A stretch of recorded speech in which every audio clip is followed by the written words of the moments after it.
Good evening, ladies and gentlemen. Today, I'm going to talk about online shopping in South Korea and China. But it sets me wondering, what do I know about online shopping? Am I an avid online shopper myself?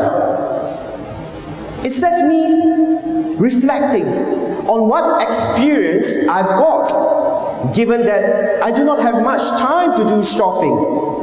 Then I remembered that a few years ago, my mom was telling me how she was getting this great 30% discount on her birthday for her vitamins from Nature Farm. I searched online and found the same product in the US, and I heard delivered to Singapore at half the price.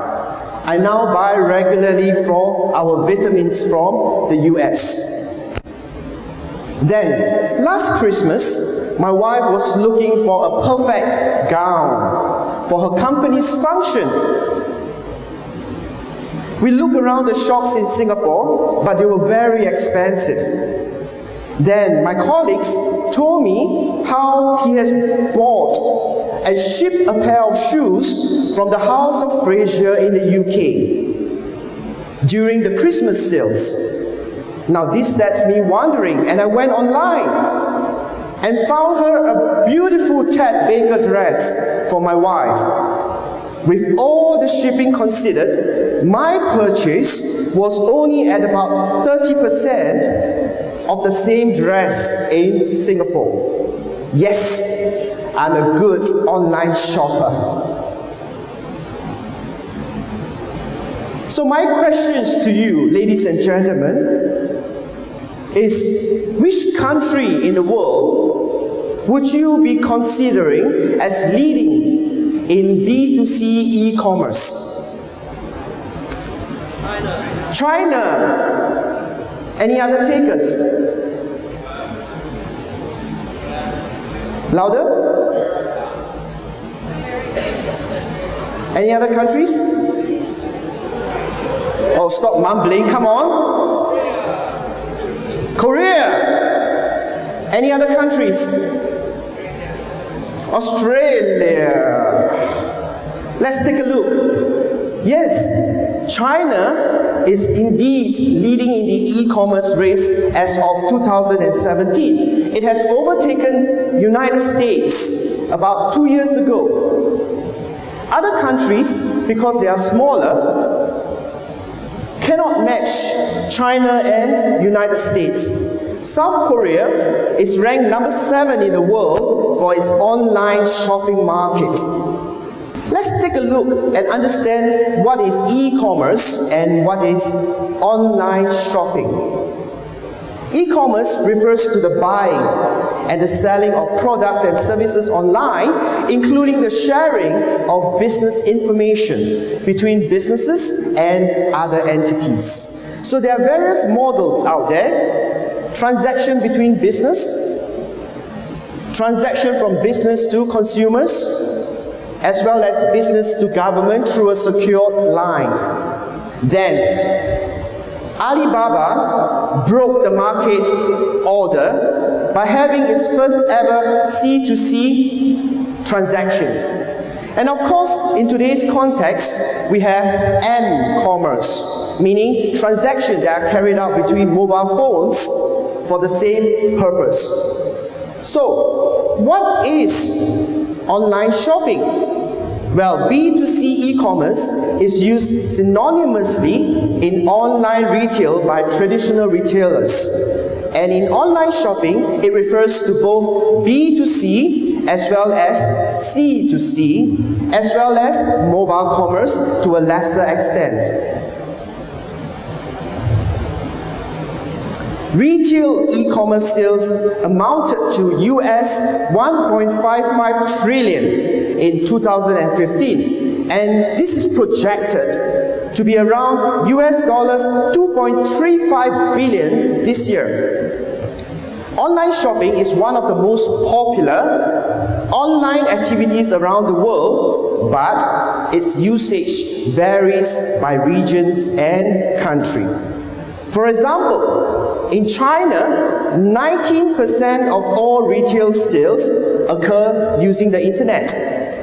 But in Japan, only 6.7%. Another interesting fact, till today, desktop PC are still the most popular device for placing online shopping orders, but mobile devices are catching up. Let's take a look at retail e-commerce sales around the world, and we can see that in the year 2015, it amounted to 1.55 billion, and this is projected to be on the rise around the world. So, what are the major online shopping models out there? Let's take a look. The first one is a traditional retail model. So this is when a shop like Zara, for example, decided to set up its online presence. Such companies sell their products and services through the internet, but at the same time have their own traditional retail outlets. The second model is entirely an online retail model, where companies provide products and a channel to sell directly to their customers. Now, I decided to show this picture because Amazon is also doing the reverse. It is now setting up brick and mortar shop in some university campuses in the US. Now, the third model is something very interesting. This is called the C2C or the marketplace model. And this is facilitated very much by websites offering free classified ads, forums, and individual pages to their consumers. These websites may charge the seller a small fee, but often provide a secure and convenient mode of payments. eBay. You guys have heard of eBay. It's one of the leaders in this marketplace model since 1995. It is one of the largest, fastest growing internet companies with annual net revenue doubling from 2008 to 2013. Etsy, another platform, is a niche for vintage goods. It is a niche for people who like to sell their second-hand vintage goods to other people who may be interested. You may have heard of Craigslist. Craigslist is owned now by eBay, all right? But it is another C2C platform. Lastly, the infamous Alibaba Group has created Taobao, as these are evolving popular consumer-to-consumer models. Now, we have earlier seen these charts. Countries like China, Japan, and South Korea are the largest e-commerce market in Asia. South Korea B2C e-commerce activities was the 7th largest in the world in around 2015. But China overtakes the US e-commerce as recent as 2014. We shall now take a look at the behaviors of these three countries: China, Japan, and South Korea. The revenue generated from online shopping in China amounts to 470 billion in 2017. Now you can see from this diagram that the largest segment for the Chinese consumer is fashion. Now this consists of clothing, shoes, bags, accessories, with a market volume here of 159 billion in 2017. One interesting point to note is that internet penetration in China as a whole is only 52%. That means 48% of the population in China do not have access to the internet. However, this figure, due to the rapid movement in China, is expected to hit 73% by 2021. Very interesting, in China, the average amount of money spent by each consumer amounts to, listen carefully, 798 US dollars per year. Okay? And this is what we call as the APRU, the average revenue per user. In China, this amounts to 798 US dollars a year. Let's take a look at Japan. Remember, Japan is ranked 4th place currently and for many years. The revenue generated by this country from online retail is $84 billion in 2017. This is a very large economy in itself. However, what is interesting is that the largest segment in Japan is electronics and media. Now this includes consumer electronics, books, movies, music and games. The market volume is about 23 billion in 2017. Quite equal is the amount that is also spent on fashion. In Japan, being an advanced, developed country, the user penetration is 75%, meaning 75% of the people have access to the internet. And this is expected to grow to about 82% by 2021. In Japan, the average revenue per user is 1,023 US dollars. So Japan being a richer country, its user tends to spend more on online transactions. Let's take a look at South Korea.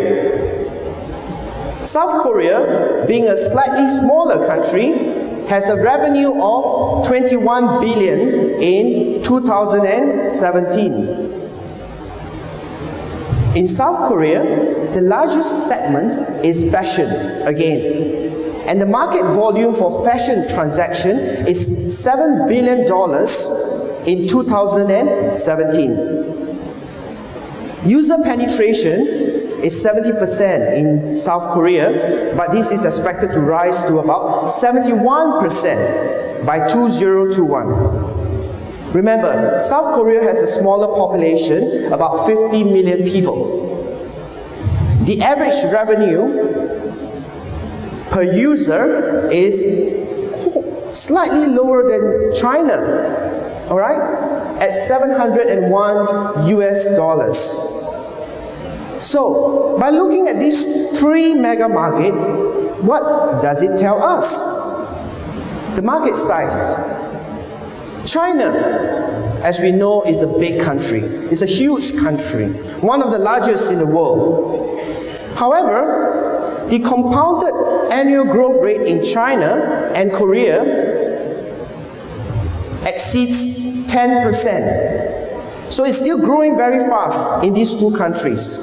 Now we decide to focus on China and South Korea in this lecture because they are very much focusing into fashion, unlike Japan. What is interesting to note is the user penetration, and I will tell you why at the later part of the lecture. The user penetration in Japan is only, in China, is only 52%. And there is a huge room for growth in this instance. Let's take a look at another statistics. The Wall Street Journal, back in 2013, has noted huge opportunities in Southeast Asia. So they look at economies like Indonesia, Thailand, Malaysia. Particularly in Indonesia, Malaysia, and Thailand, we are going to focus because they are very near to Singapore. And then we are going to compare against what we know in Singapore. Selamat datang. We are in Indonesia, and this is the Indonesia market portal. Indonesia, as a country, has generated 7 billion of transaction in online retail in 2017. The compounded annual growth rate, meaning how is it growing on a year-by-year basis, in Indonesia is 20%. Yep. The market volume is 14.5 billion, projected to be in 2021.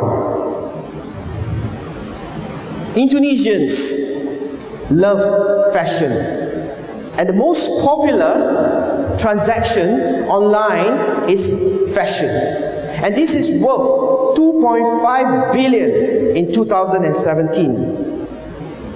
Surprisingly, the user penetration is still very low at 15% in Indonesia. Okay? But this is expected to grow to 21% by 2021. Let's take a look at the spending. Based on 15% user penetration, the spending per user, or the average revenue per user, is only $247. So Indonesians out there spend more. Now let's take a look at Thailand. Thailand is again our neighboring economy. The revenue generated from online sales is about $3 billion. The compounded annual growth rate is at 15.9%, which is very decent, meaning it's growing by 15.9% per year. The largest segment is electronics and media, and the market volume is 1.2 billion in 2017. The user penetration, very similar to Indonesia, is only about 21%. But this is expected to grow to about 25% by 2021. The average revenue per user, again, very similar to Indonesia, is at $243 US.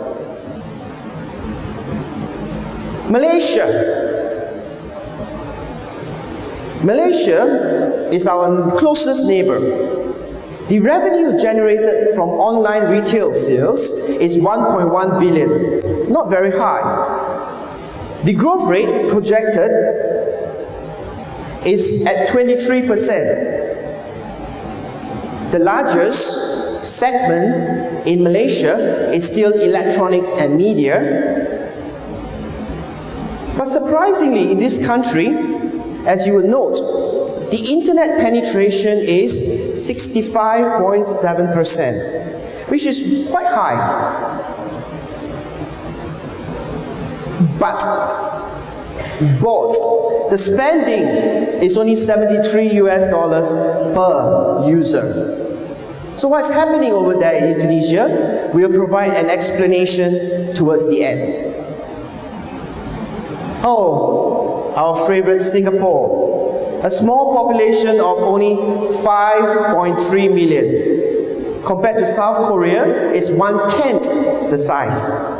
The revenue on Singapore's internet shopping, and many of you are guilty of doing that because you are all contributing to this figure, is about $3.3 billion in 2017. The growth rate is not as high, and it's only at about 11.2%. The largest segment is electronics and media. Yes, this is the gadgets island. So a lot of people are buying gadgets online. User penetration, about 65%, but this is expected to grow to about 80%. The average revenue per user in Singapore is as high as the United States. $1066 per user. So what does this tell us about these small economies in around the Southeast Asia? Many Southeast Asian countries indeed has a very low average revenue per user, as you can see. Indonesia's results was largely driven by its 240 million people. Yeah, remember the earlier Wall Street ranking? Indonesia was ranked as a very attractive market, but as you know, Indonesia is the third largest country in the world with its 240 million population. Now Singapore, despite its small population, was ranked second. Its APRU is highest amongst these few Southeast Asian countries. Malaysia, to my Malaysian colleagues over there, you guys are not spending enough, but there is a reason for it. Malaysian shoppers reported of some of the lowest rate of online payment because there seems to be an issue with security. Another issue is delivery. The things that you order doesn't arrive quick enough. Therefore, internet shopping seems to leave behind in Malaysia for that reason. However, the statistics seems to have projected that the growth rate in Indonesia and Malaysia is very attractive. Okay, so now after a very brief introduction to what we have around Southeast Asia and the broader Asia, we shall now discuss the first topic, online shopping in South Korea. To read a full summary of the paper, it is available at this website, so you may want to click onto it. And please follow me on Twitter at Prof Kuah during the lecture. And you'll be surprised to see some interesting findings. Once upon a time in South Korea. There are 5 national information projects launched as early as 1983. And it's created by the Korean National Information Society Agency back in 1983, some 30 years ago. This helped Korea as a country to establish a very good infrastructure for optical network, as well as for businesses and individuals as early as 1994. In this country, the government is very keen to support the internet infrastructure. It implemented a series of programs, including Cyber Korea 21 back in 1999, and the E-Korean Vision in 2006, with many others like IT Korea Vision, the Broadband Convergence Network, and IT 839. Now, the Korean government is very different. It is very conscious in protecting consumer privacy, its e-payment evolution, intellectual property rights. So, for example, it issued for e-trust and iSafe certificates to companies who meet this requirement. And in 1999, it also established the Basic Act on e-commerce. There were many programs for B2B evolution. So, for example, the Korean government created a project, the 10 Million People Internet Education Project from 2000 to 2002. And it subsidized training for SME to adopt the internet. Now, these consistent strategies by the government attracted foreign e-commerce players. So, for example, eBay decides to enter Korea in 2004. by acquiring the Korean company Auction.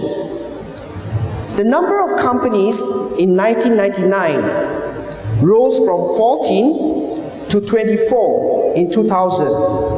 One early mover in Korea is called the G Market. I'm sure some of you have heard of G Market. G Market was founded by Yong Bae Koo back in 2000. And Yong has actually started with Auction We as well as Shopping Mall. G Market, being one of the early movers, revolutionized the online market in South Korea. Yeah. Big chaebols like LG and Samsung participated into this auction system using competitive auction. But at the same time, they set up a fixed price store. So it's like something like your eBay, where there are some items that are on auction, but some items that are selling at a fixed price. Retailers like Duom Communication and GS Shopping also came about at about the same time. They opened their own online marketplace. What I would like to focus is Tesco's. Tesco's is a British retailer. In Korea, it has initiated a virtual store. Tesco virtual stores were set up in public places like the MRT stations. Okay? The store signboards allows users to scan and make their purchase based on a picture. By the time the train reached home, the groceries would have arrived at the doorstep. What are the reasons for South Korean growth? Well, statistics have shown that South Koreans are in fact the hardest working people in the world because they work the longest hours, 2,139 hours amongst the OECD countries. Convenience, time savings are the most popular factor for online shopping. Now these are the pictures in a train station in Korea where users are allowed to make purchase at the sliding doors of the train. Second reason for growth. The revenue generated from online shopping has reached 11.5 billion in 2014 due to what? The high internet penetration in Korea. And 75% of the internet users have actually made a purchase online. Third reasons, South Koreans love credit cards. On average, each South Korean has 5 credit cards. Now, how does 5 credit cards sound like? Maybe you have more. But in the United States, the average user has only 2 credit cards. South Korean, on average, conducts 129 credit cards transactions per year, as compared to 77 transactions carried out by the Americans. So this suggests that South Korea has in fact one of the highest purchasing powers.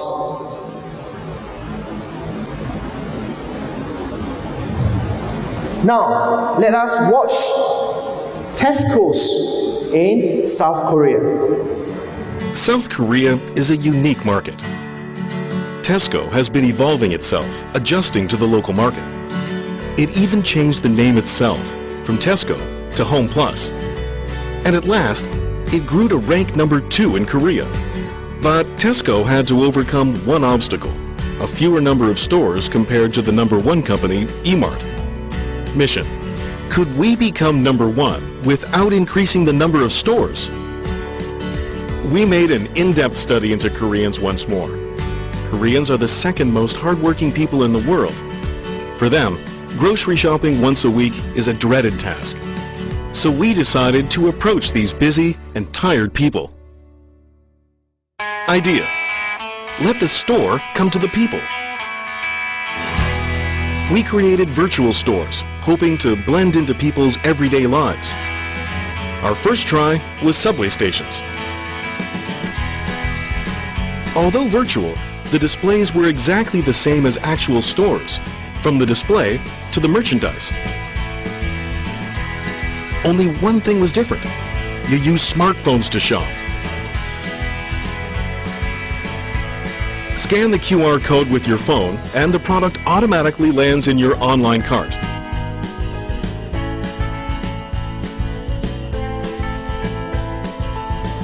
When the online purchase is done, it will be delivered to your door right after you get home. People can relax more after work and on weekends. 실제로 보면서 사니까 진짜 더 좋은 것 같아요. 편하기도 하고. Result: people can shop at Tesco Home Plus wherever they go without having to visit the actual store. Moreover, we could change their waiting time to shopping time. After this campaign, online sales increased tremendously. Through this campaign, 10,287 consumers visited the online Home Plus mall using smartphones. The number of new registered members rose by 76%, and online sales increased 130%. Currently, Home Plus has become #1 in the online market and is a very close second offline. So, we have seen South Korea. Let's take a look at China. Once upon a time in China, the scheme of the internet started about 10 years later. Back in 1991, when Stanford University and the Institute of High Energy Physics collaborate with the China Education Research Network. This project is funded by the Chinese government and directly managed by the Ministry of Education. It operates under Tsinghua University and other leading Chinese universities. So as in many countries, internet actually started from the education, some from the defense sciences. The Chinese government initiated multiple Golden Gates projects. This provides the backbone for data networks, information exchange, and financial transaction. Rapid technology diffusion occurs immediately. The growth of internet users from a mere 600,000 to 33 million in just 4 years in China.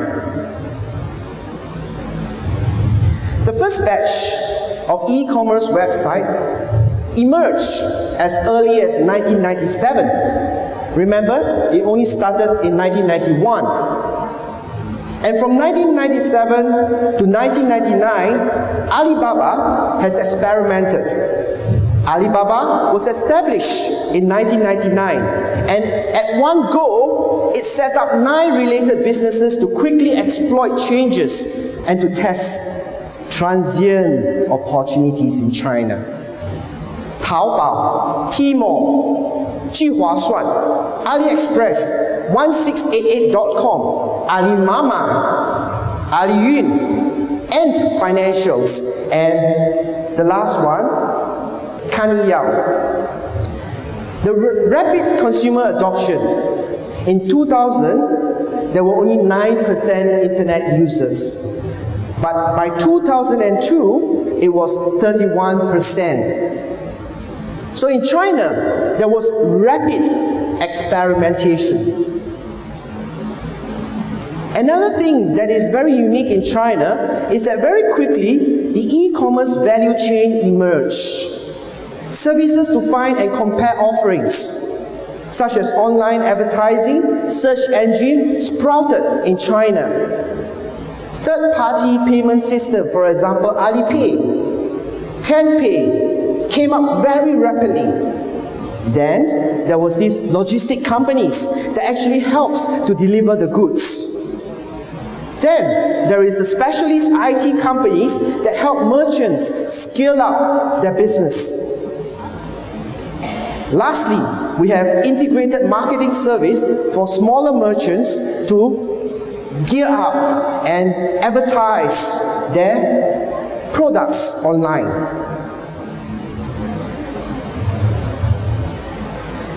are the reasons for Chinese consumer growth?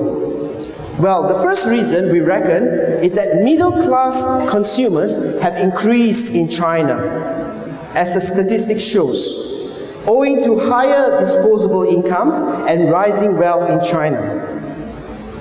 Second reason, Chinese are very pragmatic shoppers. They are motivated very strongly by price.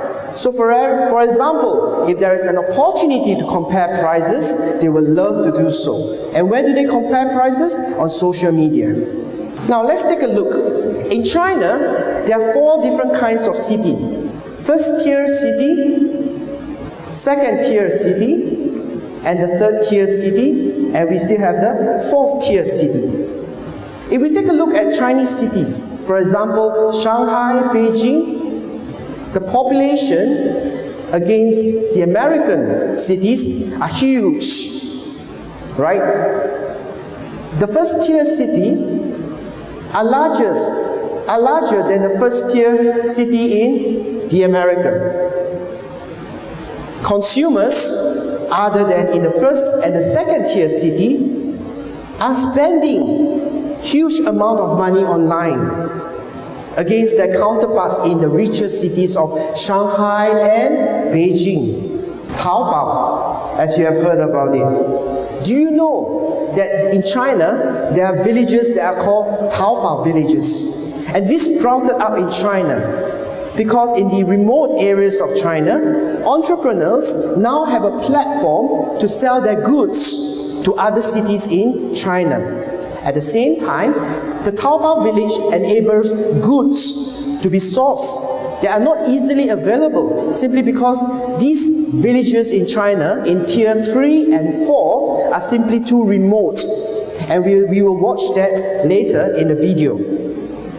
So Taobao village, located in big provinces like Zhejiang, Guangdong, Jiangsu, Shandong, Jiangxi, Fujian and Hebei province, with villages that are selling goods. Local governments supported this initiative and they even established the Taobao University to teach these farmers how to access the internet and make their transactions online. Over here, we can see in a very remote village, Taobao setting up a very simple shop. In this simple shop, there is only one computer with someone tending to the computer. The farmers are able to come in and order goods that are not readily available in their cities. Users are learning how to use the touch screen to make their own purchases online, and the only internet point in their village is in the Taobao shop. In China, as I said earlier, the value chain is sprouting up. Players like Jingdong, the leading domestic online direct sales company, owns their own warehouses in 34 cities in China. This allows very prompt delivery of the goods and services to their consumers. The online shopping has actually created an urbanization effect to these remote villages. Home to 3.4 million people, the bustling modern city of Nanjing attracts workers and tourists from far and wide. Yet only 130 miles north of Nanjing, in what seems like a completely different world, is Mudun Island, a small waterlocked community that's remained unchanged for generations. Villagers here travel in and out by boat. Retail stores are almost non-existent on Mudun Island, so they have to take a boat to the nearest town 25 minutes away just to purchase daily necessities like a bottle of cooking oil or washing powder. That's why when the Taobao Rural Service Center opened here, it was well received by local residents. The center helps villagers buy products online, from apparel to appliances, and also offers services like paying for mobile phone top-up and utility bills. Alibaba partners with local government to open these Taobao rural service centers in China's hardest-to-reach places. As part of the program, Alibaba provides the infrastructure, including a computer, TV, and basic furnishings. In Mudun, the Taobao Rural Service Center is run by Tian Qianchun. He says the center is busy, business is good, the old and young come together to shop, or just to socialize. Now, in addition to buying services, Tian has started helping his fellow villagers sell their regional produce online, such as hairy crabs and rice. Mudun villagers want to preserve their way of life, but they're happy to have the convenience Taobao Rural Service Center offers that easily bridges them to the outside world.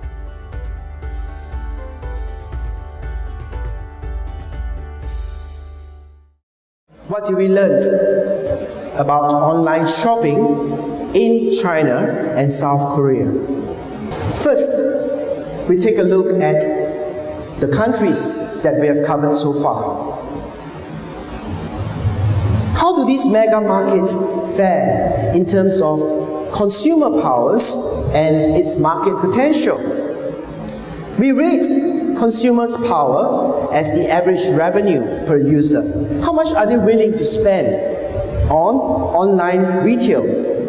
And we look at market potential in terms of the market size. In China, it's a very big market size. We also look at internet penetration. In China, internet penetration may not be very high. And we also take a look at the growth rate of those markets. We reckon that China is far most attractive in terms of its potential and its size compared to the other markets. Southeast Asia has not really caught up in terms of the spending by the users, especially Malaysia. It has very low market potential and consumer powers. Finally, Singapore, the average revenue per consumer is high. However, the country is small. So, we would think that the market potential in Singapore is not great compared to other countries like Japan, South Korea, and China. What do we deem in South Korea? I call it a better zone. Why? Because there is in fact a very fragmented online market. There are multiple competitors, and South Korea is an open country. So a lot of competitors, whether they are local or foreign, are allowed to compete in this very small island of 50 million people. Another thing, South Koreans are free to buy from around the world. There's a low threshold for import. It means that consumers can buy readily from overseas. But what is good about South Korea is that it has a very high internet penetration, but more importantly, its users, the people, are very tech savvy and very open-minded. Consumers in South Korea likes to buy new things. South Korea as a market seems to come to a saturation. In response, local domestic players have begun either by expanding internationally. So G Market is now renamed as Q10 and expanding into 6 Southeast Asian countries by exploring new markets. We found South Korea online retailers very strong contender to capture the Southeast Asian market, as the example of G Market / Q10 demonstrates. There seems to be a clustering of online retailers in South Korea, and this shows that the market is entering a saturation point because it is so fragmented. There is a declining industry growth rate and a lower profit margins. We argue that entering South Korea online market is now less attractive and is no longer worth pursuing. The online Chinese world. This picture shows a huge logistic warehouse. In China, the market is very concentrated. For example, Alibaba has captured 52.8% of the market share in the B2B world. And Tmall or Tianmao has captured 50.55% of the market share in the B2C world. This shows that the market is indeed very concentrated. There is a huge market potential. 76% of internet penetration rate in Tier 1 and Tier 2 cities. So for cities like Shanghai and Tianjin and Beijing, the internet penetration is there, it's 76%. However, there are still Tier 3 and Tier 4 cities that have only very low internet penetration, like 20%. This brought the country average to about 52%, as shown earlier. There is huge potential for growth. And as you can see from the video earlier, the penetration, the need to use online shopping is certainly there in Tier 3 and 4 cities. Third,